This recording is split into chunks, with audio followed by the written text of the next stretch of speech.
Aujourd'hui, les attaques sont de plus en plus sophistiquées. Elles sont de plus en plus industrialisées, mais ça fait un certain temps qu'on le sait. Mais avec l'IA, elles vont être de plus en plus automatisées. Une mafia, un malfaiteur, un pays ou un attaquant ressemble un peu à une entreprise quelque part. Il y a des moyens de l'amener justement pour que ce ne soit pas stressant, c'est-à-dire qu'au moment du clic du collaborateur qui se serait fait avoir, il y a des manières d'accompagner aussi la sensibilisation. C'est-à-dire de le guider en l'expliquant que c'est un piège, mais que ce n'était pas une vraie cyberattaque. Est-ce que le DSI ou le RSSI avait suffisamment de budget pour pouvoir s'outiller de barrières de protection ou de sensibilisation? Aujourd'hui, il y a beaucoup d'attaques qui se font avec des entreprises comme Microsoft ou de l'IT qui va appeler un utilisateur et qui va indiquer à l'utilisateur qu'il y a des problèmes techniques. Et il va demander dans cette réunion téléphonique le code, l'information, l'adresse mail, le mot de passe.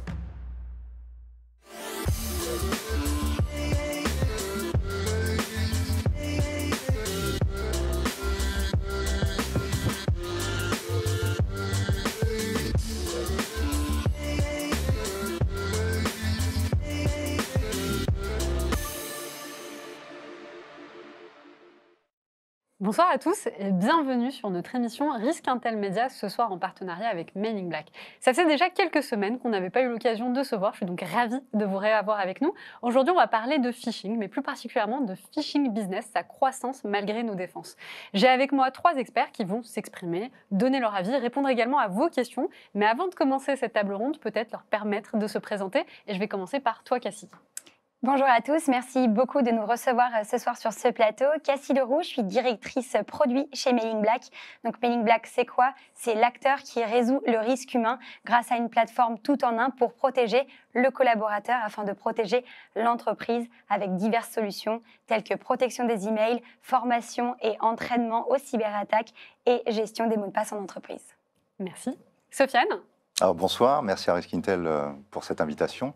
Donc moi, je suis Sofiane Herida, donc je suis RSSI depuis 2015 chez Lafarge, pour les entités Lafarge en France, et également DPO depuis 2018.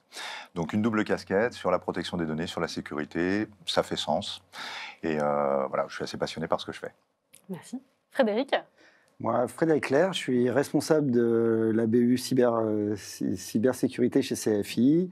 Ça fait 6 ans que j'occupe cette fonction et j'apporte des conseils auprès des PME, collectivités locales et territoriales sur la cybersécurité et notamment dans la partie phishing. Eh bien, merci d'être avec nous ce soir. Je vais commencer cette émission, notamment en revenant sur quelques concepts. On a le phishing, je pense qu'on en a tous entendu parler, mais finalement, on a également leurs dérivés. On a le vishing qui est apparu, le quishing. Et d'ailleurs, je partage à l'écran quelques définitions pour recontextualiser justement cet élément. Est-ce que vous pouvez me donner quelques éléments marquants sur ces nouvelles méthodes, justement, qui a pour objectif d'arnaquer, qu'on se le dise, les gens. Est-ce que ce sont des méthodes qui sont de plus en plus difficiles à détecter? Qu'est-ce que vous pouvez me dire sur justement toutes ces dérives, phishing, vishing, quishing? Alors, je vais commencer si ça vous va. Pour la définition du phishing, en fait, qu'est-ce que le phishing? C'est un email malveillant qui va contenir un lien de redirection pour piéger les collaborateurs et bien leur voler leurs données, que ce soit des identifiants, des mots de passe, des données de carte bancaire, par exemple. On va inciter donc le collaborateur dans un piège plus vrai que nature en imitant une véritable marque.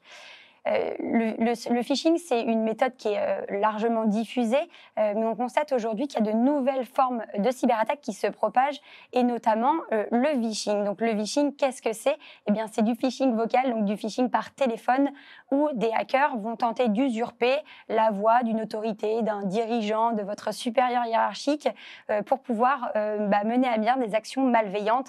Et donc, par exemple, on l'a vu récemment sur des entreprises où on arrive à imiter la voix du directeur financier pour réussir à faire une action à une personne de la comptabilité, par exemple, et soutirer des milliers d'euros de virements vers des comptes malveillants. Donc le vishing se répand parce que c'est beaucoup plus naturel, on va dire, de répondre à un téléphone et de déclencher une action qui a un email. Mais on voit également d'autres formes de cyberattaques comme le quishing. Donc ce sont des attaques par QR code. depuis le Covid, le QR code est vraiment rentré dans nos pratiques. On l'utilise pour scanner un menu au restaurant ou pour récupérer un colissimo à la poste. Eh bien, aujourd'hui, il y a des hackers qui mettent des faux QR codes eh bien, à la place de ces QR codes pour, encore une fois, rediriger les collaborateurs et les utilisateurs vers des sites malveillants et les mener à l'action afin, du coup, eh bien, de divulguer des données confidentielles. Et donc, du coup, est-ce que c'est de plus en plus complexe à détecter ce genre de choses ? Alors, complexe, oui et non. Pour les nouvelles formes, effectivement, d'attaque, comme on le voit avec le smishing, on n'en a pas parlé, mais dans la famille des Hing, il est là également, c'est-à-dire l'usurpation ou le leurre par SMS. C'est difficile et pas difficile à la fois. Difficile pourquoi ? Parce qu'en fait, on en a pris l'habitude. Voilà, on en reçoit tellement aujourd'hui qu'on arrive, dans la majeure partie des cas, à les détecter. Et dans le petit pourcentage des cas où on tombe dessus, effectivement, c'est là où c'est catastrophique, quelque part. Donc la détection, oui, c'est une chose. On a des moyens pour nous permettre effectivement d'effectuer cette détection. Maintenant, c'est l'humain qui est au centre effectivement de cette défense, et c'est là où il faut travailler, à mon sens. La partie smishing, aujourd'hui, va s'apparenter sur la partie aussi des téléphones, des smartphones, on va dire, en BYOD. Donc, soit c'est l'entreprise qui a fourni un téléphone et qui l'a protégé avec des options de protection, soit c'est un téléphone personnel, on a mis une messagerie d'entreprise sur ce téléphone, puisque l'entreprise ou la collectivité n'a pas mis de sécurité. Et l'utilisateur de ce smartphone peut très bien soumettre ses données et soumettre les données en même temps, ses données personnelles, mais aussi les données de l'entreprise, parce qu'il va répondre malheureusement à soit un mauvais SMS malveillant, soit un mauvais QR code. Un QR code, j'arrive dans la salle chez vous, Risque Intel, je vois que je peux me connecter au Wi-Fi de l'entreprise. Il y a quelqu'un qui a collé, comme disait Cassie tout à l'heure, un faux QR code qui va me renvoyer sur un faux site. Pour me connecter à ce Wi-Fi, je vais devoir me connecter, me donner l'adresse email, donner mon mot de passe ou donner un mot de passe. Je vais en donner un. Ça ne va pas marcher, mais les données sont déjà remontées sur ce lien malveillant. Et là, ça peut être dangereux, en effet. Alors moi justement, je voyais récemment sur les réseaux sociaux, je pense que c'était sur Instagram, je suis tombée sur un reel, plusieurs fois d'ailleurs sur le même reel, que je trouvais particulièrement intéressant. C'est un peu ce format de quishing, c'est-à-dire que quelqu'un avait mis donc un faux QR code à une borne de péage, et les gens donc normalement étaient censés scanner le code pour payer, je sais pas, leur contravention, le fait de passer. Et du coup, tout cet argent était redirigé ailleurs. Et c'était hyper simple parce qu'en fait, la personne filmait justement le petit code qui était collé, décollait le petit truc, on voyait ce qu'il y avait derrière. Je me suis dit, mais c'est assez incroyable, c'est très ingénieux, c'est très simple finalement d'arnaquer quelqu'un. Et si on n'est pas au courant finalement de ces questions de quishing, c'est vrai qu'on ne se questionne pas, on se dit, il y a quelque chose qui est mis, ça a l'air de très officiel, je vais le scanner, on va voir ce que ça va donner. Est-ce que vous pouvez me raconter peut-être, moi j'aime bien les histoires, un cas concret de phishing qui s'est produit, que vous avez pu vivre récemment et qui peut-être utilise les nouvelles technologies, je pense notamment au deepfake, aux IA. Je sais que c'est en train aujourd'hui de rendre cette méthode beaucoup plus difficile à détecter. Sur la partie quishing, pour revenir à ce que tu disais, ça va être simple. En 2023, sur les parkings au centre de la France, dans le sud de la France, il y avait des hackers qui mettaient des faux QR codes. Donc, l'utilisateur qui voulait se stationner allait scanner ce QR code, était renvoyé sur un faux site, puisque derrière, l'IA permettait aussi de créer un faux site et on pouvait payer en ligne. Donc, en effet, comme tu disais, on va donc payer son stationnement sur un faux site et derrière, ces utilisateurs partaient tranquillement à la plage, revenaient, ils avaient une amende de la police municipale. Donc ça, c'est un cas concret, 2023. Il s'est redirigé, le même cas, mais ça, seulement, c'est dans le Loiret en 2024, en décembre 2024, sur les bornes de recharge électrique dans les parkings du Loiret. Pareil, des bandes organisées mettaient des faux QR codes et derrière, on pouvait payer en ligne son électricité. Mais par contre, toutes ces données qu'on mettait, notamment notre compte bancaire, étaient aussi revendues sur le dark web. Donc ça pouvait être aussi un deuxième problème, en plus d'avoir payé et d'avoir une amende soit par l'État. Après, sur du deepfake, 2022, on a un exemple avec Emmanuel Macron. Il y a une vidéo sur Emmanuel Macron qui à des propos qui n'étaient pas les siens à l'époque et qui étaient en fin de compte toute une voix qui a été retravaillée par l'IA, une voix et une image. Et là, ça a été la première fois en France où on avait cette partie deepfake dans le monde politique pour réorienter ou pour manipuler un petit peu l'information. Et là, ce n'était pas vraiment du malveillant au sens financier, mais c'était vraiment pour la manipulation et le fait de modifier la réputation d'un candidat. Voilà, c'est 3 exemples. Et après, on pourrait avoir un autre exemple d'attaque, on va dire, traditionnelle, sur des liens ou sur du smishing, donc sur du lien vocal. Aujourd'hui, il y a beaucoup d'attaques qui se font avec des entreprises comme Microsoft ou de l'IT qui va appeler un utilisateur et qui va justement indiquer à l'utilisateur qu'il y a des problèmes techniques.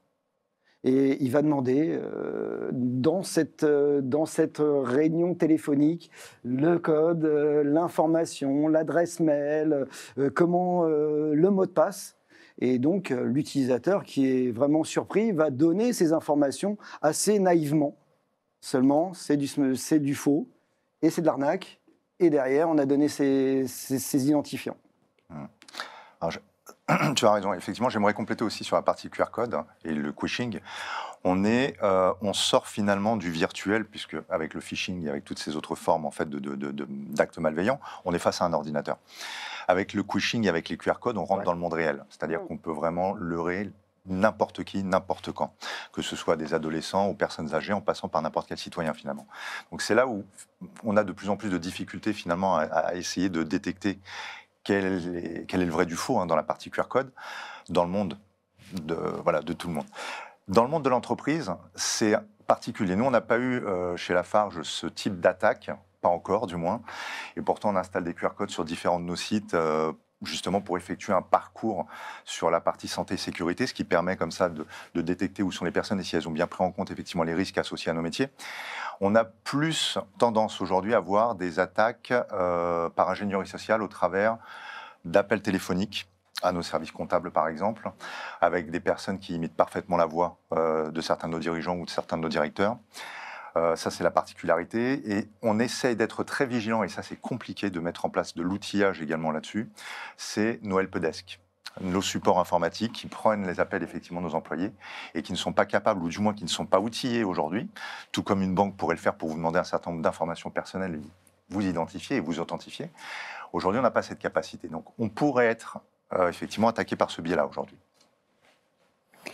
Alors, j'ai une question du public, plusieurs questions, on va en sélectionner quelques-unes. Donc, Laurent qui pose la question, est-ce que vous pensez que les pouvoirs publics ont conscience du problème du phishing et de ses dérivés selon vous ?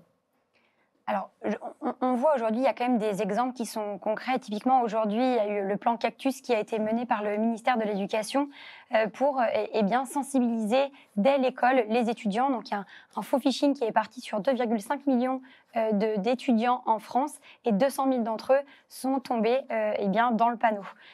Donc, on voit vraiment une prise de conscience massive sur ce sujet-là. Les collaborateurs qui sont en poste aujourd'hui n'ont jamais reçu ces formations à l'école, puisqu'il y a encore 10, 20 ans, on n'avait pas de sensibilisation. Et donc, les populations qui rentraient sur le marché du travail n'étaient pas armées. C'est pour ça qu'on dit souvent que le collaborateur, c'est le premier maillon de défense, mais en vérité, ce sont des réflexes qui n'ont pas été inculqués, que ce soit dès l'école ou ensuite lors d'arrivée en entreprise. Et c'est ce qui crée un petit peu le frein des collaborateurs qui se sentent très souvent un peu désengagés de leur participation à tout cet écosystème de défense de l'entreprise. Donc, il y a de plus en plus de prise de conscience, d'accompagnement de l'ANSSI, des entreprises ou des plans de financement, par exemple, de PME pour pouvoir mettre en place des outils de simulation dans les entreprises qui peuvent le moins y avoir accès.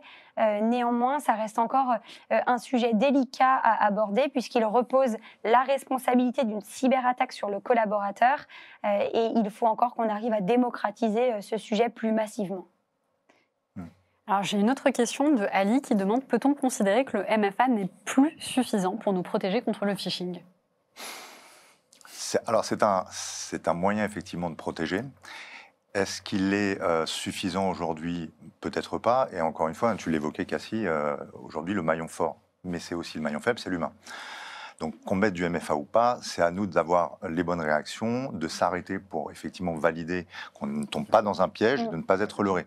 Il est là, en fait, le problème. Ou du moins, elle est là, la solution. On va rester positif.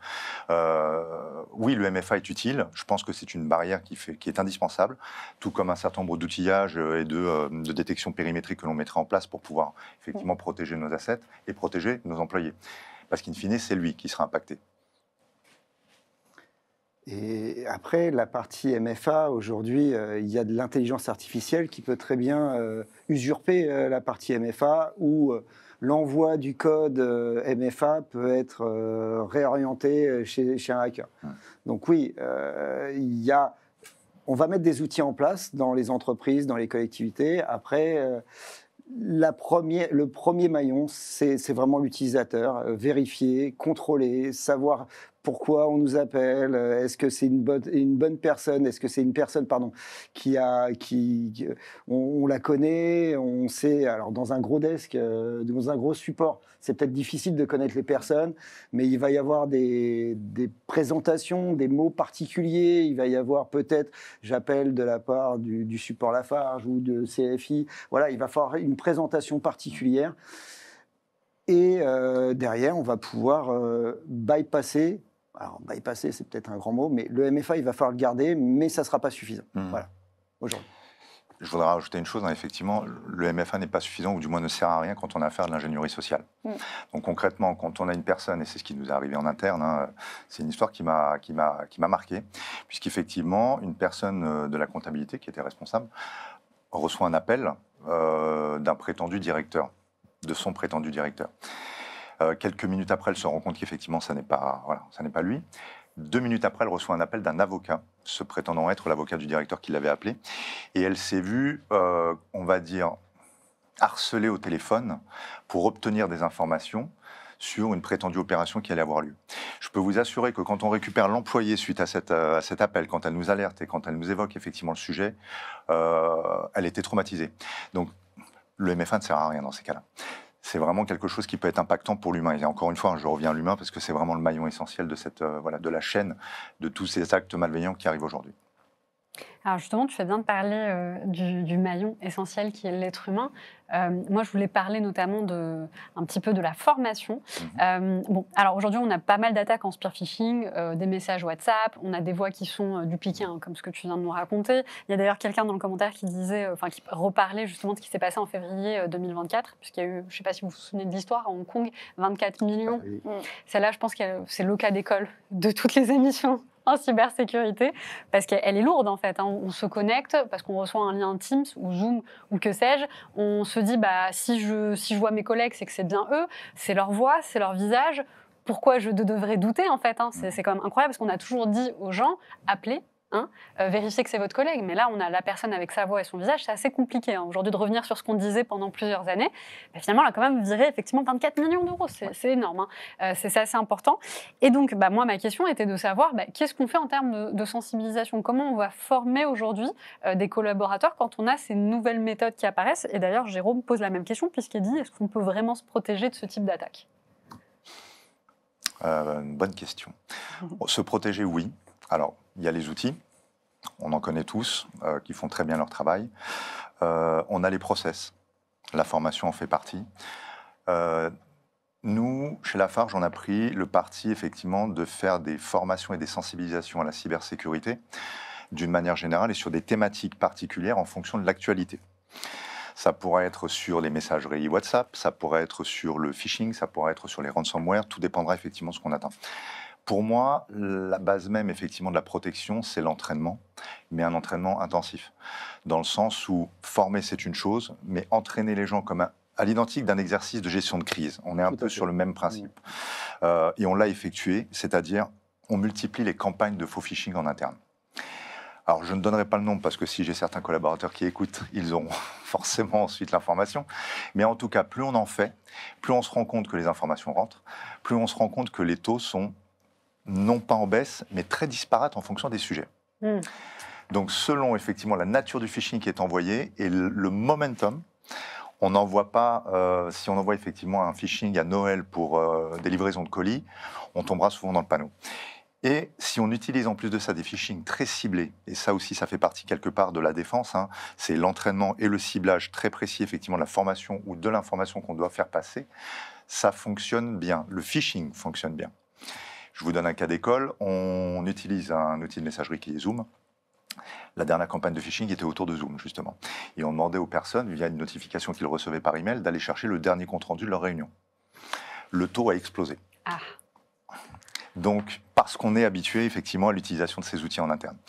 Donc, on a une certaine vigilance, mais elle n'est pas forcément, constante dans le temps. Chez Mailing Black, d'ailleurs, on constate que une entreprise qui va simuler une fois par an une simulation de cyberattaque va avoir à peu près un taux d'échec de 25%. C'est-à-dire qu'à la prochaine cyberattaque, sur 100 collaborateurs, 25 vont cliquer sur le lien malveillant. Ouais. Si on continue de faire cette cyberattaque chaque année, le taux restera le même. Alors que si on simule à minima une campagne par mois pendant 6 mois, on voit le taux de vulnérabilité divisé par 2. Et ça, c'est la preuve qu'un entraînement dans la durée est un entraînement qui fonctionne. Il faut vraiment arrêter de mettre les gens dans une salle pour leur expliquer ce qu'est le phishing et ses dangers et revenir dans 3 ans pour faire la même campagne de sensibilisation.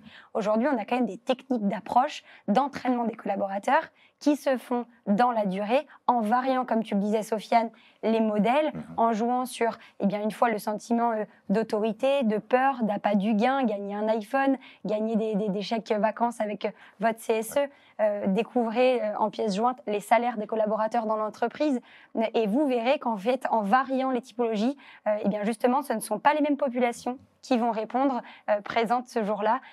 Et dans la durée, ça permet vraiment d'acculturer et en fait aussi de démocratiser un petit peu ce sujet en entreprise pour entraîner dans la durée. Après, sur l'exemple que tu donnais, Yasmine, c'est vraiment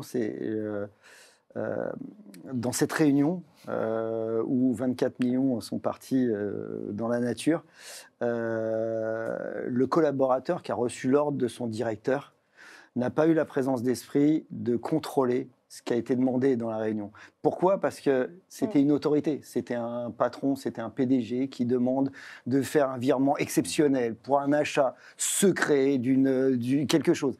À partir du moment où c'est secret et qu'il ne faut pas... Là, il va falloir que les collaborateurs au sein de l'entreprise contrôlent cette information. Même si c'est le grand patron, même si c'est un chef de service, il va falloir contrôler. Aujourd'hui, voilà, la partie de sensibilisation, c'est aussi ça. Ce n'est pas que de passer du temps en salle de réunion et de travailler sur le phishing. Et voilà. Mais en plus, il va falloir donner des exemples concrets. Et ces exemples concrets, après, dire voilà, comment on va faire, qu'est-ce qu'on va faire, ou qu'est-ce que tu ferais si tu es responsable, le DAF d'une entreprise internationale et que ton patron t'appelle à minuit sur ton smartphone ou sur autre chose, ou dans une réunion WhatsApp ou dans une réunion Zoom, qu'est-ce qui se passe ? On contrôle. J'ajouterai un élément, effectivement, tu as raison Frédéric, on a un concept qui existe dans toutes les entreprises qui est le concept des VIP. On le connaît parfaitement. Ah oui. Et j'entends souvent, et de plus en plus souvent, ce concept apparaître de VAP, de Very Attacked People. Je pense que si on veut effectivement aller très loin dans les contre-mesures, c'est encore une fois l'entraînement, d'être spécifique et de cibler effectivement les personnes qui seront les plus attaquées. Parce que ça n'est pas forcément... Ça arrive au travers des attaques à la fraude au président, par exemple. Ça arrive avec des cadres dirigeants d'entreprise, mais ça arrive également avec le commun des mortels, entre guillemets, et notamment les opérateurs, les personnes qui supportent effectivement les opérations, telles que les comptables, ou ces personnes qui sont en contact direct avec ce que recherchent les attaquants, d'une manière générale, l'argent. Voilà. Et aujourd'hui, ce qui se passe, c'est que j'arrive dans une entreprise, je vais faire un post LinkedIn, par exemple, ou je vais faire un post sur les réseaux sociaux et je vais dire, voilà, Frédéric Clair, je suis responsable de l'équipe cyber, j'arrive chez CFI, etc. Je fais ce post et il va y avoir de l'ingénierie sociale sur Frédéric Clair, savoir qui va être mon N+1, comment ça se passe, etc. Et ça, c'est les hackers qui font ce travail-là avec l'IA. Et derrière, ils vont récolter une tonne d'informations. Ils vont peut-être créer des faux profils. Donc, ces faux profils LinkedIn, bonjour, je suis ton ami, ou je suis quelqu'un de Mailing Black, ou je suis quelqu'un, voilà. Et donc, des fois, on ne fait pas attention, on va accepter. Et puis après, on va communiquer avec lui sur un mail standard. Et puis après, il va nous envoyer un faux lien. attention à tout ça. Donc la communication sur les réseaux sociaux, c'est comme quand je pars en vacances. Il va falloir, je ne l'annonce pas sur ma porte que je pars en vacances du 1er au 20, qu'il n'y a personne. C'est dommage, Là, ça facilite le cambriolage. Ou alors je ne laisse pas mes clés sur la porte en disant je ne suis pas là, allez-y, rentrez. Donc là, il va falloir faire aussi attention, et c'est ce qu'on explique aussi dans la partie sensibilisation. Sur les réseaux sociaux, on ne peut pas tout dire. Et il va falloir faire attention. Je suis entièrement d'accord avec toi, d'autant plus que j'ai un réel cas concret sur ce que tu vas me donner. Oui, mais c'est vrai, je ne sais pas ce qui se passe. Dès que j'ai un stagiaire ou un alternant qui arrive chez nous, chez Risk Intel, et que forcément il est très content de nous rejoindre, il met un post, mais ça ne loupe pas. Dans les semaines qui suivent, il reçoit un mail de Yasmine Douadi, alors un mail qui n'a rien à voir, mais nommé Yasmine Douadi, qui lui demande de cliquer sur un truc ou de faire un truc un peu urgent. Et je me suis dit, quand même, c'est assez fou parce que ça veut dire qu'on ne peut plus communiquer sur les réseaux sociaux. Et je me retrouve un peu dans une situation où je me dis, en tant qu'utilisateur, en tant que collaborateur, on est vraiment entre deux chaises. D'un côté, en fait, on ne peut pas ne plus exister sur les réseaux sociaux aujourd'hui. On est obligé, quand on a un nouveau poste, on le dit, on l'annonce, et je comprends, la preuve, je l'ai vécu. Mais de l'autre côté, quand on annonce ce genre de choses, on donne des informations qui peuvent être utilisées, comme tu le dis si bien, en ingénierie sociale. Donc, c'est vrai qu'aujourd'hui, c'est très compliqué d'allouer la vie qu'on vit tous, qui est une vie présente, sur les réseaux sociaux, et la réalité en fait de ce qui est fait avec nos données. Je pense que ça c'est une vraie question de se demander comment on peut faire les deux. Et pour revenir sur ce que tu disais par rapport au virement de 24 millions, j'avais eu ce débat avec un CISO qui m'avait dit quelque chose d'hyper intéressant. Il m'a dit, moi ce qui me choque, c'est pas tant qu'il ait fait le virement de 24 millions. Ce qui le choquait le plus, c'est que comment une personne individuellement dans une société peut virer 24 millions. Il estimait qu'il aurait dû y avoir un ensemble de process de validation d'un paiement d'un montant aussi énorme, et que c'est là où vraiment ça a pêché, plus que finalement le fait qu'il ait été berné. Il comprenait. Et moi je comprends, c'est vrai qu'aujourd'hui, dans nos sociétés, je vois pas qui a vraiment la main pour aller faire un virement comme ça unilatéral tout seul sur une somme aussi importante. Et je pense que du coup, c'est vrai que c'est important de sensibiliser. Mais il y a des process aussi à avoir en interne pour éviter ce genre de situation. Il y a des validations quand même à différents échelons qui se font. Du coup, j'ai justement, alors tu as répondu un peu à la question, mais je voudrais revenir quasi dessus, parce que c'est Jean-Philippe qui disait, ok, alors quelle est la fréquence de sensibilisation idéale? Tu en as un peu parlé, tu as dit une fois tous les mois, tous les 2 mois. Comment tu disais? Alors la bonne fréquence, elle va vraiment dépendre en fait du niveau du collaborateur, et elle est propre à chaque individu. Et c'est pour ça qu'aujourd'hui, appliquer des stratégies un peu massives ne fonctionne pas vraiment, puisqu'on l'a dit, ça dépend en fait de l'état d'esprit dans lequel est le collaborateur le jour où il reçoit cette cyberattaque. Donc ce qu'on conseille en fait, c'est d'avoir une stratégie par groupe ou même au niveau de l'utilisateur pour pouvoir en fait individualiser la bonne fréquence. Et c'est-à-dire placer des collaborateurs dans des outils qui permettent d'automatiser l'envoi des cyberattaques et des simulations pour pouvoir en fait les entraîner, donc monter le niveau de difficulté, diminuer ou augmenter la fréquence d'envoi, les typologies d'attaques, varier entre un ransomware, un phishing, un vishing, un smishing. Et c'est comme ça en fait qu'on arrive à avoir la bonne approche. Il y a des collaborateurs qui sont très sensibles à ça et qui vont être de mauvais cliqueurs et donc des bons élèves sur lesquels on n'a pas besoin de venir toutes les semaines ou toutes les 2 semaines envoyer une simulation de cyberattaque. Donc la meilleure formation, c'est celle qui est individualisée et propre à chaque collaborateur. Alors, pour la sensibilisation, moi j'avais une petite question. C'est par rapport à comment on mesure aujourd'hui vraiment l'efficacité d'une campagne de phishing ou d'une campagne de sensibilisation. Parce que c'est vrai que pas mal de personnes vous disent aujourd'hui, est-ce que ça marche réellement? Est-ce qu'on arrive vraiment à avoir des résultats? Donc, première question moi, que je me pose, c'est comment on mesure une campagne de sensibilisation? Il y a des KPI qui nous permettent de dire super, la campagne a fonctionné, j'ai des résultats positifs. Et puis moi j'avais trouvé un petit... est-ce que je l'ai... Pourquoi je l'ai... voilà, c'est sympa. J'avais retrouvé un petit peu ce petit mème qui tournait, et c'est vrai que ça m'a fait penser à ce qu'on se dit souvent. Donc là, il y a 2 personnes qui serrent la main. Donc le responsable de l'IT qui est très content, qui félicite la personne qui n'a pas cliqué, et la personne qui dit, de toute façon, moi je regarde jamais mes mails. En fait, c'est surtout que je l'ai pas vu le mail. Et donc je me posais cette question effectivement de l'efficacité de ces campagnes de sensibilisation. Comment on peut les mesurer? Il y a plusieurs moyens, à mon sens. Si on est outillé, les outils de nouvelle génération qui nous permettent de faire des campagnes de sensibilisation auprès de nos utilisateurs ou des campagnes de faux phishing permettent de calculer un risque utilisateur, en fait, un risque employé. Ce niveau de risque peut être plus ou moins intéressant si effectivement en amont, on les a entraînés. Donc je rejoins un petit peu, ou je reviens un peu sur la question effectivement que Cassie, à laquelle tu avais répondu, sur le nombre et la fréquence des campagnes. Pour moi, une fréquence mensuelle, ça serait l'idéal. Pour ensuite finalement affiner le chiffre et le risque utilisateur et l'employé. À partir de là, on pourra certainement faire une classification par rapport à ces fameux VAP que j'évoquais, d'une part, mais aussi par rapport à des départements sensibles. Moi, j'utilise une autre méthode parce que former à la cybersécurité, effectivement, c'est bien, mais finalement, on se rend compte qu'il y a une certaine forme, non pas de monotonie, mais les employés, les collaborateurs nous disent souvent, bon, bah, c'est bon, on a eu le message sur le phishing, on le connaît, on sait ce que c'est. Oui, mais vous tombez toujours dans le panneau. Ouais.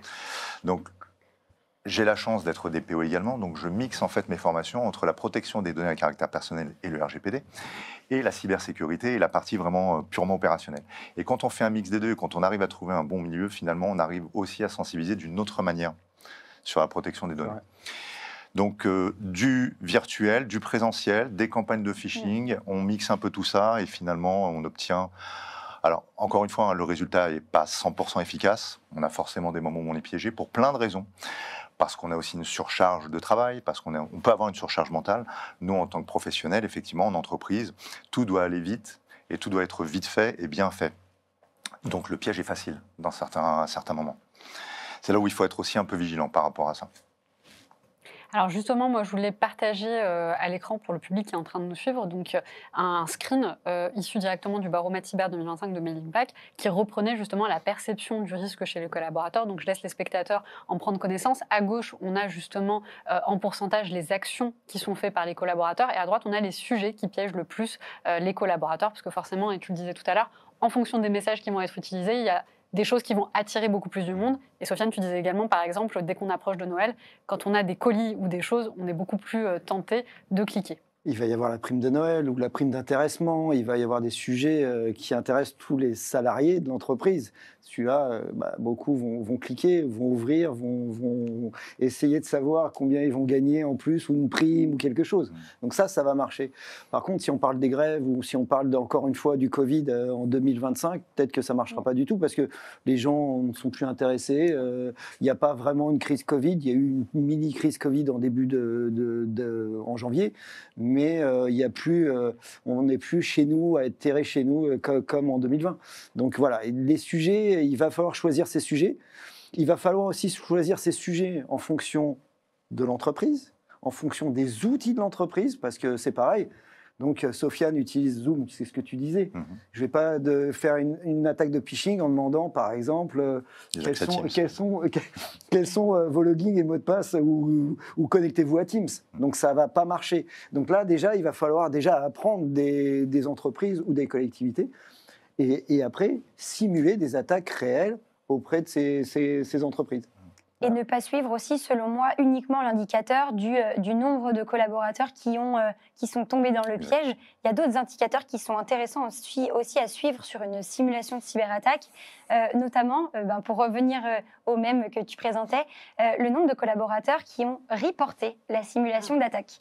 Et aujourd'hui, les solutions proposent des boutons d'alerte phishing qui s'intègrent aux messageries et qui permettent en fait d'impliquer le collaborateur dans la détection de la simulation de cyberattaque et donc parfois de gagner des points ou d'être félicité pour avoir déjoué une tentative.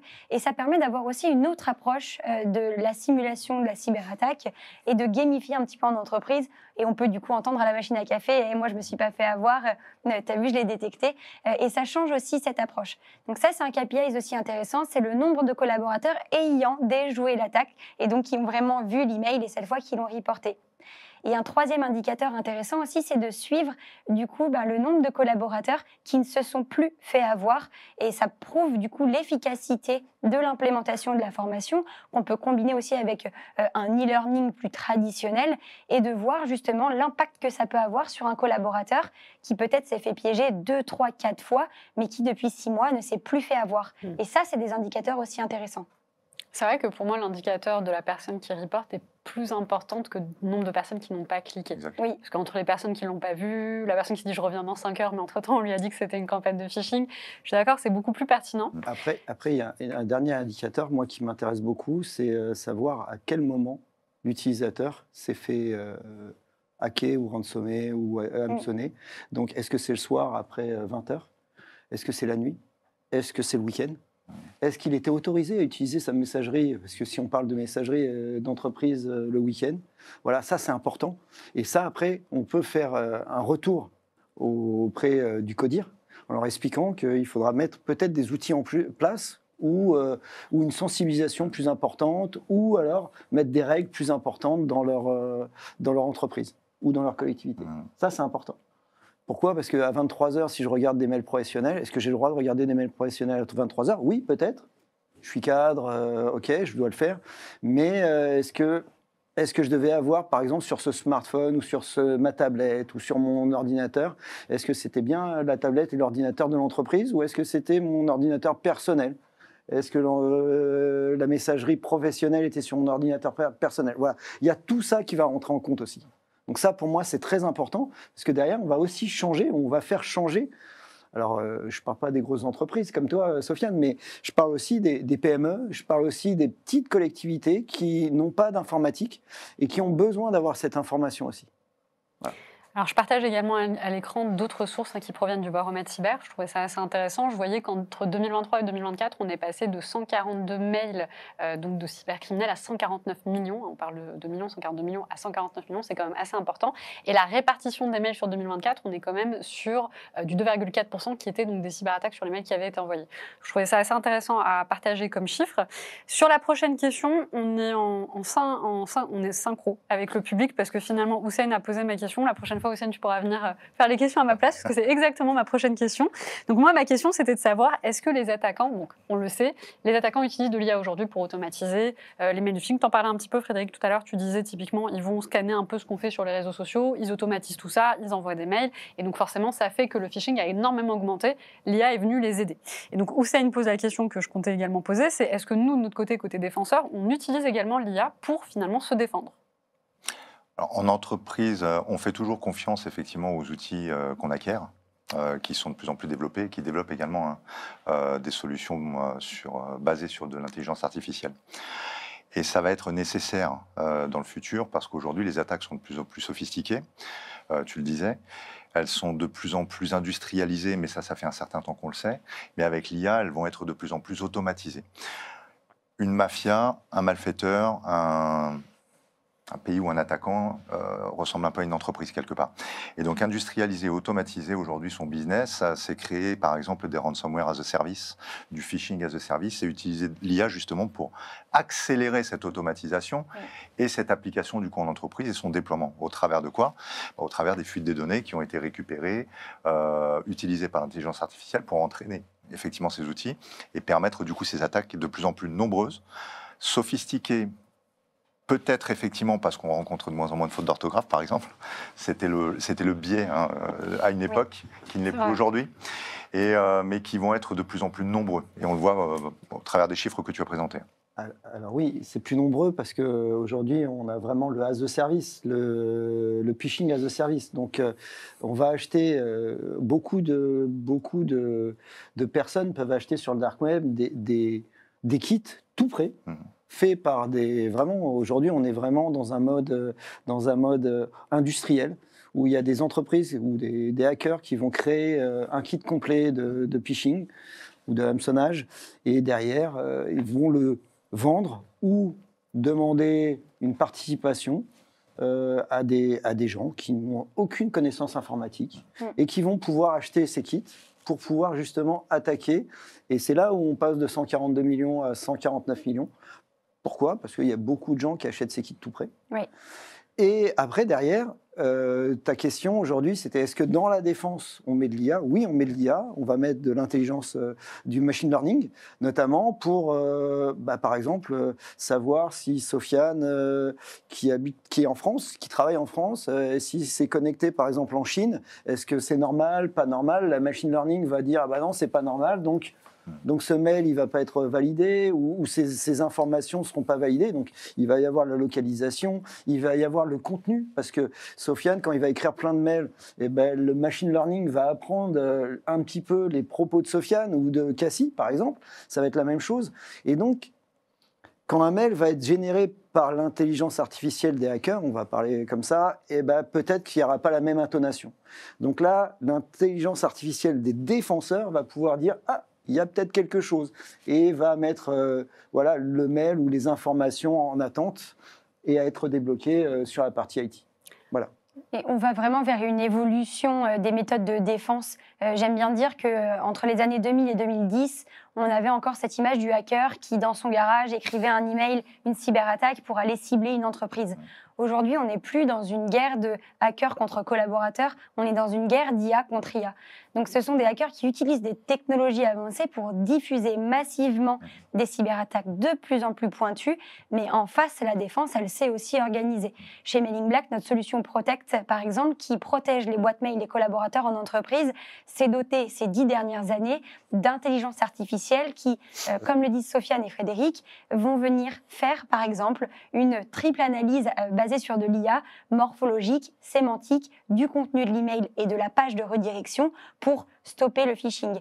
Et c'est comme ça que la technologie Mailing Black aujourd'hui est convaincue de pouvoir anticiper à 79% les cyberattaques qui seront diffusées demain. Parce que oui, on repère grâce à l'IA des patterns qui sont réutilisés sur les dernières tendances de cyberattaques et on arrive donc à anticiper l'attaque de demain. Mais ça reste un jeu. C'est des IA contre des IA et donc il faut qu'on continue de travailler sur la robustesse des couches informatiques pour protéger les collaborateurs du phishing. Moi, je suis particulièrement convaincue qu'il faut effectivement mettre des IA contre des IA parce que nous, on ne va pas réussir à identifier certaines choses. Tout à l'heure, Frédéric, tu donnais un exemple, et Cassie également. Moi, j'avais eu l'exemple, c'est une entreprise française, je ne me souviens plus du nom, qui m'avait fait une démonstration. Elle avait pris une vidéo de l'amiral Arnaud Coustière, avec qui j'avais fait une interview d'1 heure. Donc, ils ont pris 5 minutes de ces 1 heure, donc de cette émission, pour réussir à créer en fait une IA qui avait dupliqué sa voix et discuter avec moi. Et donc, il me fait la petite démonstration et il me dit, tu réponds et tu discutes avec, ça a été filmé en plus, faut que je récupère la vidéo pour vous la montrer un jour. Et donc, je dis bonjour et Arnaud qui me dit, oui Yasmine, j'ai un problème, est-ce que s'il te plaît, tu peux cliquer sur le code du lien que je t'ai envoyé. Donc moi, je suis censée faire la conversation, je savais que c'était une IA. Donc je lui dis, oui, mais c'est quoi? Donc il me répond, non, mais là, j'ai pas le temps, faut absolument que tu répondes rapidement. Et en fait, ce qui m'a perturbée, c'est que je retrouvais l'intonation de frustration d'Arnaud. Et c'est là où je me dis, moi, personnellement, je ne l'aurais pas détecté. Il aurait fallu peut-être une IA pour voir un peu vraiment les petits détails que moi, à l'oreille humaine, je n'arrivais pas à identifier. Personnellement, je retrouvais l'intonation de voix, de frustration, un peu de colère, de « j'ai pas le temps » que Arnaud peut avoir s'il n'a pas le temps. Et je trouve ça quand même assez incroyable. Oui. Moi, je trouve ça bluffant. Et justement, en fait, je parlais tout à l'heure, ce sont des collaborateurs qui sont un peu traumatisés. Et donc, il y a des questions qui ont été posées, notamment Olivier qui pose une vraie question, parce que moi, je l'ai vu de mes yeux. Donc, je veux bien vos retours et je vous referai moi mon retour de quand j'avais fait une campagne de sensibilisation. Olivier qui demande, les campagnes de sensibilisation sont-elles source de stress pour les collaborateurs? Les campagnes de sensibilisation, à mon sens, non. Je ne pense pas. Les campagnes de phishing, quand elles sont fréquentes, effectivement, peuvent l'être. Ça peut être une source, alors on ne va pas parler de traumatisme, mais concrètement, quelle que soit la victime d'un phishing, on est déjà dans un sentiment de frustration et de peur d'en parler, parce qu'on a fait une erreur. Donc, il y a quand même déjà une peine qui nous tombe dessus. Faire des campagnes de sensibilisation, c'est passif, c'est-à-dire qu'on délivre un message, la personne écoute ou n'écoute pas, mais en tout cas, on la délivre. La campagne de phishing, effectivement, peut être un peu stressante parce qu'on se demande si à un moment ou à un autre, on va tomber dans le panneau ou pas. Mais c'est aussi une stimulation, quelque part. C'est une forme de stimulation. Donc, je nuancerai. En fonction, effectivement, de la méthodologie utilisée, on aura plus ou moins de stress. Moi, quand je présente les résultats dans un CODIR ou dans des groupes, je présente uniquement, pas individuellement les résultats, mais par contre par BU. Donc ça va être les achats, ça va être la RH, ça va être les financiers, et je mets un taux. Je mets le taux de personnes qui ont cliqué, le taux de personnes... Voilà. Et ça, entre eux, ils vont pouvoir se stimuler, mais on ne saura pas que c'est toi Yasmine, c'est toi Cassie, ou c'est Sofiane qui a vraiment cliqué. L'idée, c'est pas non plus de montrer et d'être et de dire ouais, Sofiane, il est pas bon, etc. Vraiment là, on est vraiment dans la partie éducation, sensibilisation, apprentissage. Ne pas le faire le jour où il y aura la vraie attaque. Mais du stress, je pense pas. Il faut le préparer. Voilà, il faut le préparer. Voilà. Il y a des moyens de l'amener justement pour que ce ne soit pas stressant, c'est-à-dire qu'au moment du clic du collaborateur qui se serait fait avoir, il y a des manières d'accompagner aussi la sensibilisation. Bien sûr. C'est-à-dire de le guider en l'expliquant que c'est un piège, mais que ce n'était pas une vraie cyberattaque. Lui expliquer, contextualiser l'apprentissage sur ce qu'il aurait dû voir, ne pas voir, et peut-être le guider vers des formats un peu plus ludiques et qu'on connaît quand même aujourd'hui dans le monde de l'e-learning, eh bien tiens, prends 5 minutes pour détecter 5 phishing supplémentaires pour ne pas te faire avoir la prochaine fois. Ou regarde cette courte vidéo qui va t'expliquer pourquoi tu n'aurais pas dû te faire avoir pour la prochaine fois. Donc il y a aussi des façons, un audit à blanc sans réponse derrière, ça peut créer une source de stress, notamment dans certains secteurs d'activité, les collectivités, les mairies, où parfois c'est un peu plus aussi difficile d'amener des sujets un peu plus légers, où là il faut vraiment réussir à accompagner globalement les simulations de cyberattaques. C'est ça. J'ajouterais également une chose sur la partie indicateur, quelque part, comme tu l'évoquais, Cassie. Nous, on a pris le parti dans nos KPI de ne donner que des chiffres par pays, uniquement. On ne descend pas au niveau des départements parce que c'est la double peine. Voilà, on est déjà tombé dans le panneau. Si en plus de ça, on est montré du doigt, c'est pas terrible. Donc, on a pris le parti effectivement de challenger plutôt les pays. Donc là, c'est intéressant parce que ça stimule également les RSSI locaux pour essayer d'apporter sa pierre à l'édifice et réduire effectivement les taux et les scorings. Moi, je pense qu'effectivement, c'est important d'être bien accompagné, en fait. C'est comme tout, c'est un métier aussi, faire de la sensibilisation. Il y a des entreprises qui savent faire de la sensibilisation. Et pourquoi je parlais d'expérience, c'est parce que moi, dans le passé, moi, je travaillais en cybersécurité, j'avais fait des campagnes de sensibilisation. J'étais responsable de la sensibilisation d'un groupe et on avait été accompagné par une entreprise et j'avais vu effectivement les limites qu'il peut y avoir quand on n'est pas bien accompagné. Et l'une des erreurs qui avait été faite, c'était de ne pas informer certaines équipes, notamment les équipes qui reçoivent toutes les alertes. Donc quand l'équipe n'est pas au courant qu'on est sur une campagne de sensibilisation et que c'est une campagne de phishing et qu'elle se reçoit dans la matinée plein de gens qui ont effectivement identifié le mail, et ben ça vous fait du bazar un peu partout. Et c'était stressant pour tout le monde, c'était stressant pour les collaborateurs, c'était stressant pour les équipes de sécurité qui faisaient remonter des choses, qui sont mis à bloquer tout. Forcément. Donc je pense que voilà, faut bien être effectivement accompagné par des sociétés dont c'est le métier en fait, parce que justement il y a énormément d'aléas. Quand c'est bien fait, c'est pas un stress. Quand on pense qu'on peut le faire seul, moi je pense qu'il faut toujours se faire accompagner. Alors oui, mais pour pondérer, il va y avoir une phase d'audit. Donc, dans cette phase d'audit, on va discuter qu'avec certaines personnes. On ne va pas discuter peut-être avec l'IT, parce que ça va aussi permettre, sur cette phase de sensibilisation et de phishing, de savoir s'il y a des process en place. Est-ce que l'utilisateur va appeler un support? Oui, non. Combien le support a eu d'appels? 10, 2, 0. Donc ça, on voit qu'il n'y a pas de process, qu'il n'y a pas eu de communication préalable. Donc après, derrière, sur cette phase d'audit, on va pouvoir dire ce qu'il va falloir mettre en place. Donc toujours, l'accompagnement, ça va aussi à proposer de transformer un petit peu ce qui est mis en place dans une société ou dans une collectivité pour amener de la valeur à cette société, justement, pour justement avoir des process écrits en disant si jamais il y a un phishing qui arrive ou une attaque en masse, vous allez avoir une masse. Qu'est-ce que font vos utilisateurs? Ils doivent appeler un numéro dédié. Derrière, il y a un administrateur qui va prendre en main le mail, le regarder et peut-être le bloquer pour Frédéric Clair, mais pour toute la collectivité ou pour toute l'entreprise.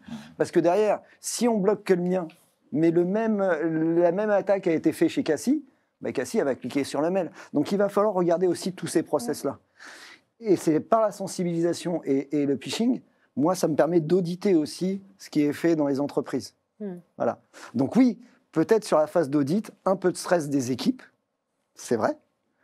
Maintenant, une fois qu'on passe cette phase d'audit, on va pouvoir, après, sur une phase de sensibilisation et d'attaque conventionnelle, là, après, tous les process seront en place et on va pouvoir regarder d'autres KPI en plus. Alors, pour ceux qui nous ont rejoints peut-être en retard, on vous excuse, mais surtout, on vous fait toujours un petit point sur les messages qui ont été échangés dans cette première partie d'émission. Donc, il y a 3 grands messages que moi, je retiens et que je partage justement à l'écran. Premier message, il n'y a pas de fréquence idéale pour les campagnes de sensibilisation au phishing. Il faut chercher à individualiser au maximum en fonction du type de collaborateur et du département. Deuxième message, en faisant une campagne de sensibilisation une fois par an, on a environ 25% de taux de clic. Mais ce taux reste stable si on maintient la fréquence. En revanche, on constate des baisses en faisant par exemple une fois par mois pendant 6 mois. L'intensité a donc un impact. Le troisième point, mesurer l'impact et le ROI d'une campagne de phishing requiert une approche multidimensionnelle. Par exemple, en fonction du taux de clic, du taux de reporting du mail frauduleux par les salariés ou du taux de progression individuelle sur plusieurs campagnes. Alors, on va revenir un peu aux questions du public. Alors, on a 2 typologies de public. On a le public qui nous suit à distance, mais on a aussi un public qui est présent dans un salon à côté. Et ils nous ont également posé des questions, donc je vais vous les poser également. Il y a des thématiques de campagne de sensibilisation de phishing à éviter pour ne pas rendre les employés parano ? Point d'interrogation. Alors, entre parenthèses, il nous met Zoom, mise à jour Outlook, etc. Est-ce qu'aujourd'hui, il y a des sujets peut-être sur lesquels il faut éviter de faire des campagnes de sensibilisation au risque de les rendre un petit peu parano ? C'est une bonne question. Certainement. Le fait est qu'aujourd'hui, on a une dimension environnement perso, environnement pro qui se chevauche énormément. Ouais. Et ne pas laisser des sujets ou des thématiques de côté risque d'être plus dangereuse qu'autre chose, finalement. Est-ce qu'on doit parler de tout ? Pas forcément. Choisir ses combats en fonction de l'actualité, oui, je pense que c'est vraiment, à mon avis, l'orientation qu'il faut donner à ces campagnes. Sur la partie phishing et fausse campagne, effectivement, j'évoquais Zoom tout à l'heure, elle a été plus stressante que les autres parce qu'effectivement, là, on attaque le cœur en fait, de notre métier et l'outil qui est utilisé dédié en fait, au visio. Donc là, ça peut être un peu dangereux quelque part et ça peut créer une méfiance supplémentaire ou une paranoïa qui serait un peu déplacée. Maintenant, quand on regarde, effectivement, tu parlais de l'opération Cactus qui va être lancée, de 15 à 95 ans, aujourd'hui, on est informé, on est surinformé. Il y a ce que je pourrais appeler une infobésité, quelque part, de l'information, et sur laquelle il faut être en permanence vigilant. Donc, on ne forme pas les personnes de la même manière, selon qu'on ait 15-20 ans, selon qu'on ait 40-50 ou autre. Mais par contre, les thématiques doivent être abordées à un moment ou à un autre en fonction de son contexte aussi. Mais je pense que tu soulèves un très bon point et j'aurais répondu la même chose. Le contexte pro-perso fait que les collaborateurs utilisent leur messagerie personnelle sur les ordinateurs professionnels. Et donc non, il n'y a pas de sujet à éviter puisque un collaborateur qui aurait peut-être certains réflexes dans sa messagerie professionnelle perd toutes ses barrières quand il est sur sa boîte Gmail, Hotmail. Et donc là, le fameux message de Amazon gagne 30 € en cliquant sur ce lien va marcher. Et donc la responsabilité de l'entreprise, elle est finalement de sensibiliser le collaborateur à se préparer à toute typologie de cyberattaque. Donc moi, ma réponse, elle serait non, il faut que l'entreprise englobe ce risque-là. Les hackers, eux, ne vont pas avoir de pincettes à prendre et ils rentreront par n'importe quelle porte. Donc aujourd'hui, il faut simuler, comme on a pu le voir dans la réalité, dans l'actualité, des faux dons de guerre en Ukraine, des fausses places pour les Jeux Olympiques à gagner, parce que ce sont ces cyberattaques-là qui vont marcher, qu'elles soient dans la boîte personnelle ou professionnelle. J'ajouterais également que on a tendance, il ne faut pas oublier qu'on est là pour préserver également l'entreprise. On est là pour préserver ses moyens, on est là pour préserver le chiffre d'affaires de l'entreprise quelque part. Le RSSI n'est pas qu'un empêcheur de tourner en rond, ça n'est pas Mister No tout le temps, c'est celui qui évite également à notre entreprise de perdre de l'argent.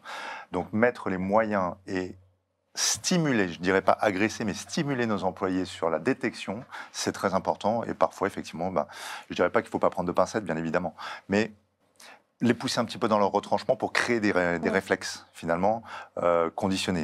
Voilà, on joue là-dessus, c'est cognitif, quelque part. D'accord.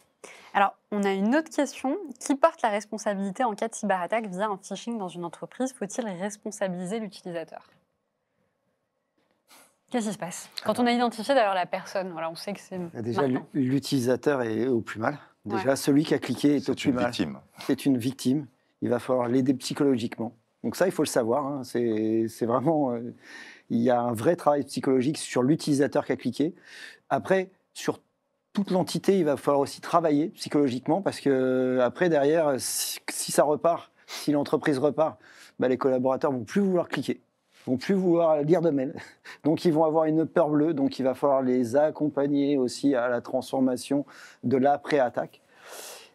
Et aujourd'hui, ce n'est pas à l'utilisateur, pour moi, de porter... Alors, il faut le former, il faut qu'on l'accompagne, il faut qu'on le sensibilise.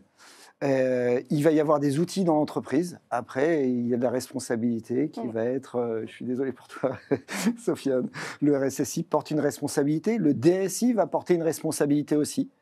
Et le responsable de l'entité juridique, donc soit le PDG, soit le CIO, porte aussi une responsabilité. Ce n'est pas à l'utilisateur qui a cliqué. Malheureusement, il a cliqué, mais est-ce qu'il était stressé? Est-ce qu'on lui a demandé, c'est la fin de mois, il fallait absolument qu'on saisisse toutes les commandes, on a reçu plein de commandes de clients et il y en avait une qui était malicieuse. Est-ce qu'on doit accuser cet utilisateur d'avoir cliqué sur le mail? Non, puisqu'on lui demande justement d'enregistrer vite toutes les commandes avant la fin du mois. C'est un exemple, ça arrive tout souvent. Par exemple, moi, chez un concessionnaire automobile, il y a eu 2 attaques en masse le 25 novembre et le 3 décembre. À peu près, ils sont 110 collaborateurs, il y a eu 400 mails sur la première attaque, il y a eu 600 mails sur la deuxième attaque. Donc, en tout, il y en a qui ont été bloqués. Et il y a des collaborateurs qui... Ils ont vu la première attaque, donc ils se sont dit c'est bon, on a passé la première attaque et tout se passe bien. Ils ont cliqué sur le deuxième mail. Donc voilà, pour moi, c'est pas la faute de l'utilisateur, mais je me trompe peut-être. Non, tu as totalement raison. Aujourd'hui, l'erreur est humaine, il faut le considérer ainsi. On est des humains. On a le droit de cliquer, ça nous arrive, et ça n'est pas à l'employé donc qui devient victime à un moment de porter la responsabilité. Après, on a 2 types de responsabilités. La responsabilité opérationnelle du RSSI, du DSI, de mettre en place effectivement toutes les mesures techniques et organisationnelles pour assurer la sécurité des données. Là, je fais référence à l'article 32 du RGPD, justement, qui indique qu'il faut mettre ces mesures-là en place. Ça, c'est plutôt la responsabilité opérationnelle versus la responsabilité pénale. Jusqu'où ça va? À quel moment on fait porter effectivement une responsabilité pénalement, soit au PDG de l'entreprise, soit au RSSI. Alors, on n'est pas dans un environnement anglo-saxon où là, la responsabilité est vraiment portée par le RSSI dans certains pays, notamment aux États-Unis, par exemple. Dans nos pays, non. Qui doit porter la responsabilité? Pour moi, c'est un ensemble. C'est-à-dire qu'on a des départements qui ont mis en place des outils. Je n'ai pas la science infuse, je n'ai pas la prétention de connaître tout sur tout, et donc je n'ai pas les moyens de mettre tous les outils possibles sur mon SI. Donc à ce moment-là, cette responsabilité est partagée, elle est diluée quelque part. C'est une responsabilité d'équipe. C'est comme un match de rugby, j'aime bien cette image. On a un collectif qui avance. S'il tombe ou s'il perd le match, ça n'est pas de la faute d'un homme, c'est de la faute d'une équipe. Est-ce que le PDG doit en subir les conséquences? Il le subira de toute façon d'une manière pécuniaire, à un moment ou à un autre, au travers de la reconstruction de son SI ou au travers d'amendes qu'il devra porter. C'est déjà beaucoup. Je suis d'accord, je soutiendrai vraiment la réponse de Sofiane parce que le sujet de la responsabilité, c'est le serpent qui se mord la queue. Est-ce que le collaborateur était stressé? Est-ce que le DSI ou le RSSI avait suffisamment de budget pour pouvoir s'outiller de barrières de protection ou de sensibilisation? Est-ce que l'entreprise avait vraiment porté le message cyber en interne?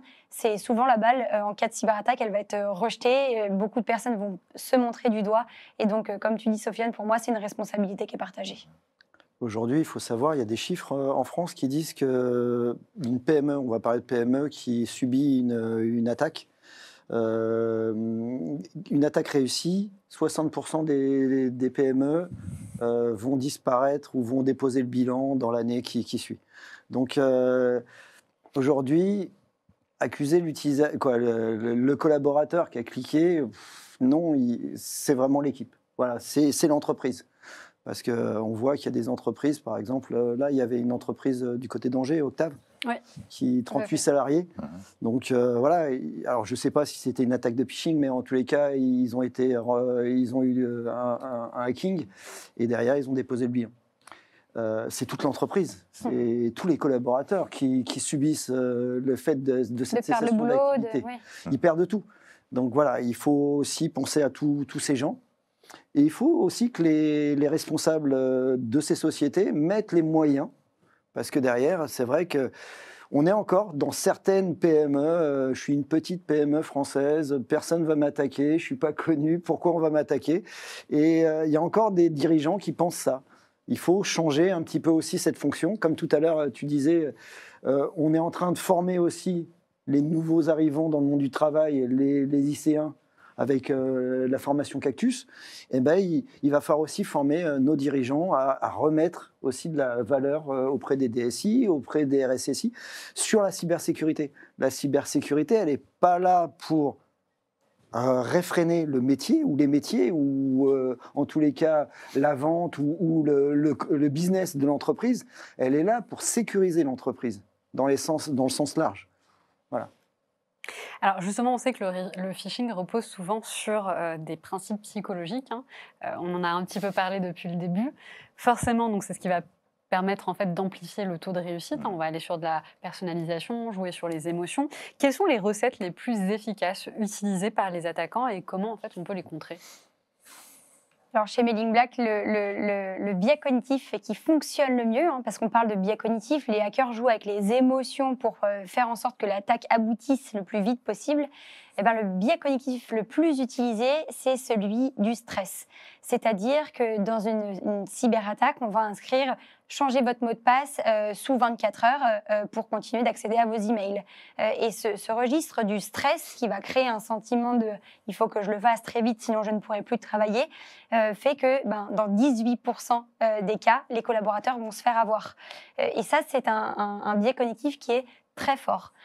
Un second qui marche un peu moins, mais qui est très intéressant, c'est la curiosité. J'en parlais tout à l'heure. Si vous tentez de diffuser un ransomware, par exemple, donc une pièce jointe malveillante contenue dans un email, avec pour titre « Salaire des collaborateurs de l'entreprise », eh bien, vous serez surpris de voir à quel point ce biais-là fonctionne. Et c'est encore quelque chose qui est largement diffusé par les hackers.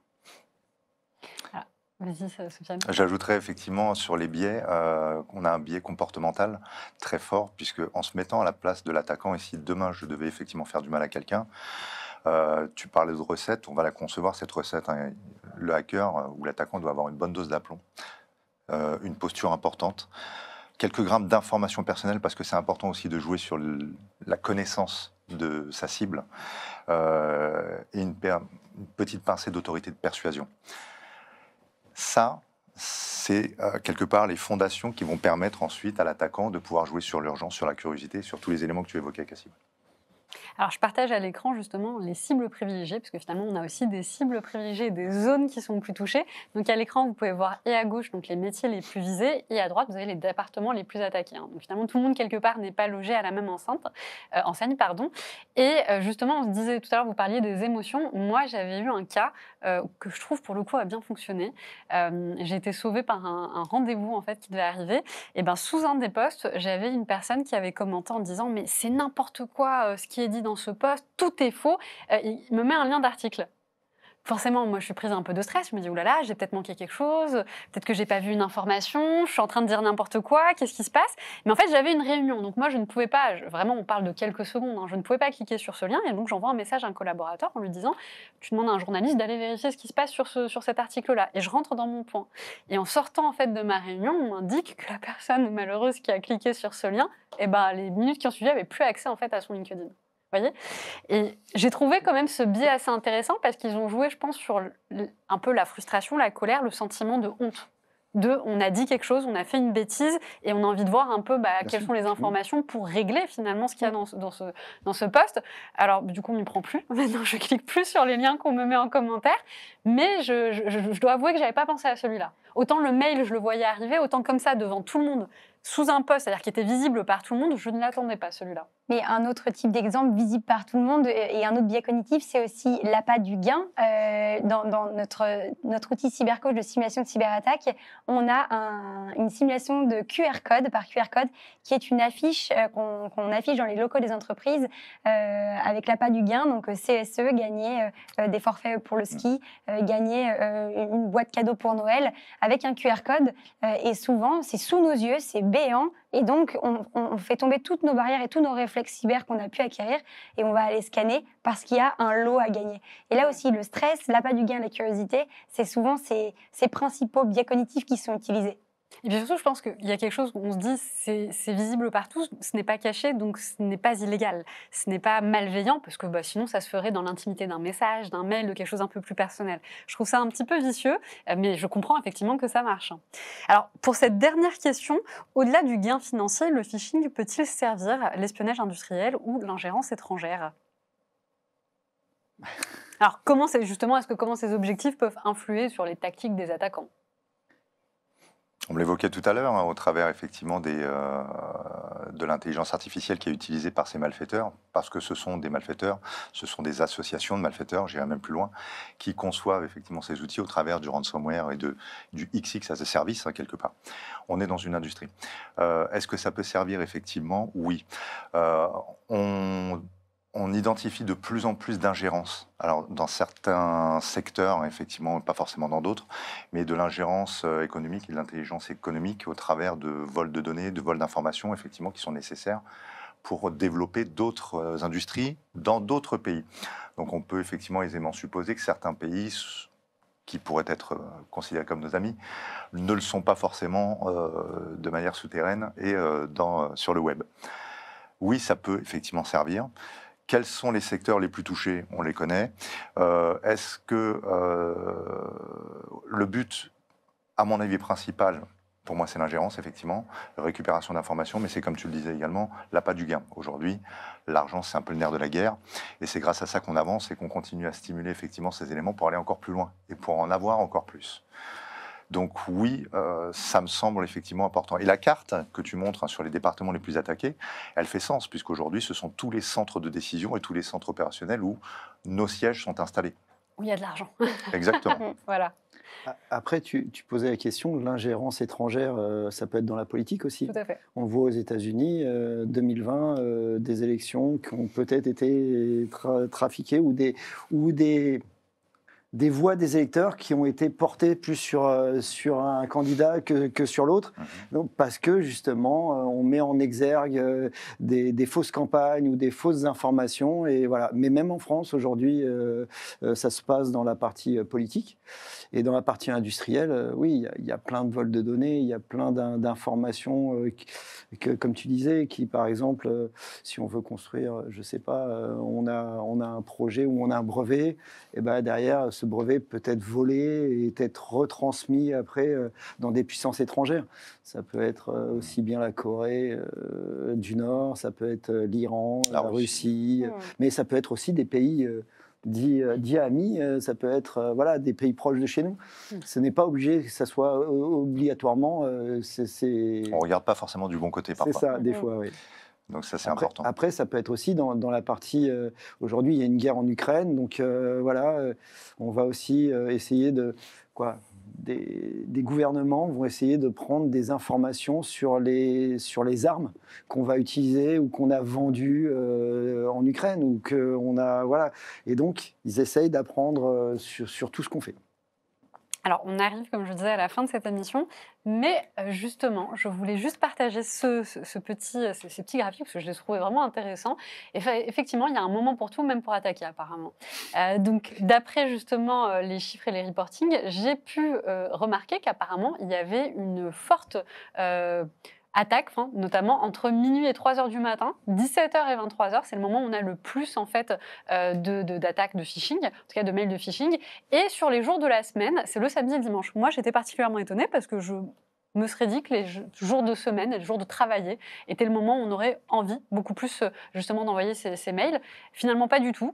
Je comprends le 17h-23h, je me dis c'est en fin de journée, on est un peu fatigué, peut-être qu'on a une petite baisse d'attention. Je ne comprends pas le minuit 3h du matin, là je dois avouer, mais finalement Cassie, tu m'expliquais. Alors je te laisse peut-être expliquer, ça permet pour les collaborateurs de le voir en premier le lendemain, c'est ça? Oui, c'est ça. En fait, on vient volontairement charger les messageries pour que quand on arrive le lundi matin à 8h30, 9h au bureau, eh bien là on soit peu réveillé ou moins attentif du moins.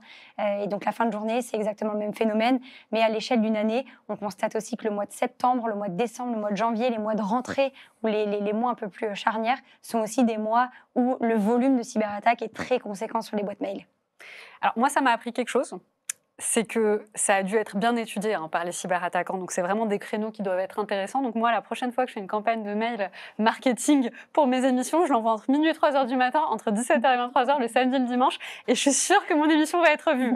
Voilà ce qu'on va faire. Oui, mais il y a aussi ces attaques, elles se font à ces horaires-là parce que les défenseurs, ils dorment, ils sont plus là, ils sont peut-être en repos, peut-être qu'il n'y a pas d'astreinte, peut-être qu'il n'y a pas d'équipe. Voilà. Donc de 8h à 18h ou 17h, il y a des équipes techniques qui veillent. Voilà. Et après 17h, il n'y a plus d'équipe. Donc peut-être qu'on a plus de chances de passer à travers. Donc l'utilisateur ne fait pas attention, ou même si l'utilisateur va déclarer son mail, ça sera que le lendemain ou que le lundi qu'on verra que le mail initial de Cassis était un faux mail. Et Frédéric l'a déclaré. Mais peut-être que Sofiane, lui, va cliquer dessus. Et peut-être que lundi, comme il aura 300 mails à lire, Sofiane, c'est ça la problématique, c'est qu'il va vite les lire pour arriver peut-être à 10h à sa réunion, mais il aura vu ces 300 mails d'un coup et il aura cliqué sur le mauvais lien. Donc c'est ça aussi. Maintenant, je serai vigilant. Voilà. Maintenant, pour le public qui nous suit et tous ceux qui vont regarder en replay, vous faites attention à ces horaires, vous faites attention à ces jours. Et bien, on arrive à la fin de cette émission. Je vous remercie d'avoir répondu à mes questions, d'avoir également répondu aux questions du public. Merci. Je remercie le public. Vous avez été très nombreux. Malheureusement, je n'ai pas pu tout poser, mais j'ai lu, en tout cas, ce que vous nous avez dit, puis j'ai lu les échanges entre vous. Donc, je rappelle, ce soir, on était en partenariat avec Men in Black. Vous aurez le replay pour ceux qui veulent le revoir dans une semaine. Et puis, bien évidemment, n'hésitez pas à commenter sous l'épisode, à liker, à partager, à nous donner de la force pour continuer avec de beaux partenaires à vous proposer des émissions de qualité. Je vous dis à bientôt pour une nouvelle émission Risque Intel Média.